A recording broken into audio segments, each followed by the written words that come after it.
প্রিয় দর্শক, আলফাডাঙ্গার মাঠে বিজয়ের পর দেখছেন নড়াইল এক্সপ্রেস রাশেদের বিজয় উল্লাস। সেখানে আমরা দেখতে পাচ্ছি খুলনা কি কাশেমও কিন্তু বিজয় উল্লাসে ইন্টারভিউ দিচ্ছে, সেটা আমরা দেখতে পাচ্ছি। কেউ ইন্টারভিউ দিচ্ছে, কেউ গোসল করছে, কেউ বা উল্লাসের প্রকাশ ঘটাতে পানিতে লাফালাফি করছে, সেটি আমরা দেখতে পাচ্ছি।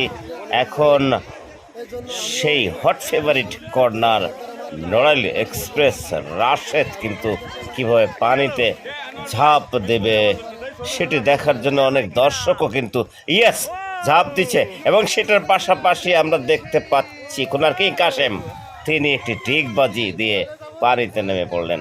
ওদিকে সেই আজকে সেরা পারফর্মার ইমনও পানিতে গোসল করছে, রয়েছে গামছা রবি, তিনিও নামার প্রস্তুতি নিচ্ছেন।